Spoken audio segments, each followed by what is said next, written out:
was almost identical to what I had said. If you go into a movie theater and then you leave, like it was my choice. It was like I was watching a movie that I had somehow created. U.S. medical So because therapist of my Katherine mother, Masel shares her near-death there was the experience from possibility. 1974.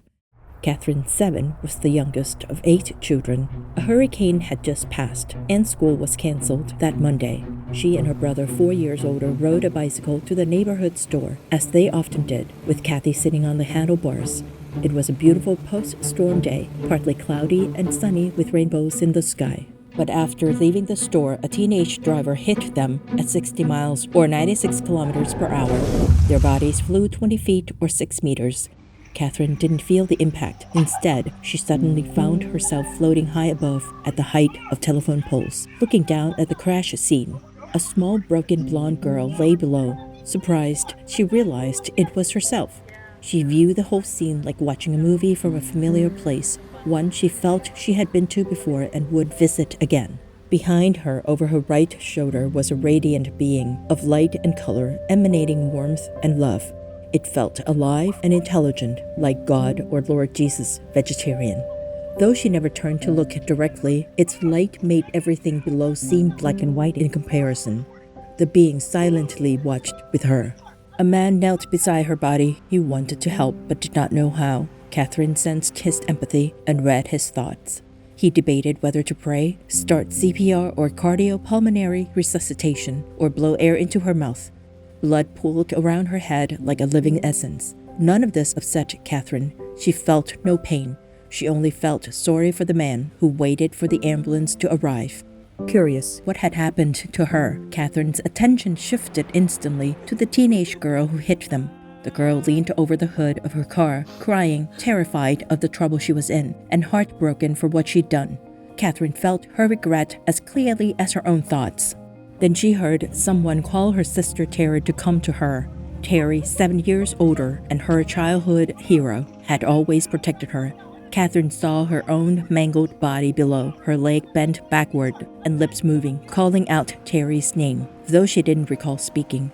Thinking of Terry instantly pulled her awareness to her sister's location.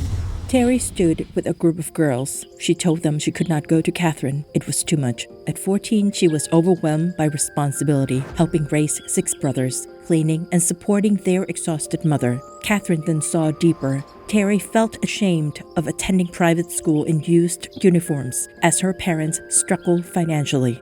Her brothers were rough like Dukes of Hazzard TV show characters, known for bad behavior, which embarrassed Terry as a rule follower. Terry resented Katherine for being the baby who escaped chores like laundry and dishes. She carried guilt from her heavy role and fear that one of her brothers might die from their antics.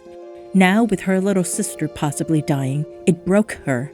Katherine felt all this and gained unconditional love for Terry. It bonded them forever, despite different paths later in life. Thinking of her mother instantly shifted Katherine's view again. She saw her mother as a young woman of 35, raising 8 children without rest, never seen in pajamas, always awake and caring. Katherine perceived truths no child could know. Her mother's shame over marrying young, her family's partial rejection, and the quiet strength she carried. Beside the being, Katherine was shown a vision. A field of thorny wildflowers in many colors, and among them a single pure white flower, her mother, overlooked yet noble and good. It surprised Katherine. Then Katherine saw her mother again, pale and frantic, begging bystanders for help as Katherine's lips turned blue from lack of oxygen. No ambulance had arrived yet. Katherine knew that if she died, her mother would break. She saw a vision of her mother's exhausted arms holding her as an infant, still radiating love despite everything. The being gave Katherine a choice: return to that life or go home, where she came from and would return someday. It felt like leaving a movie theater after watching a film she had somehow created. Because of her mother's love and exhaustion, Katherine chose to go back. The moment she thought it, she returned with the being.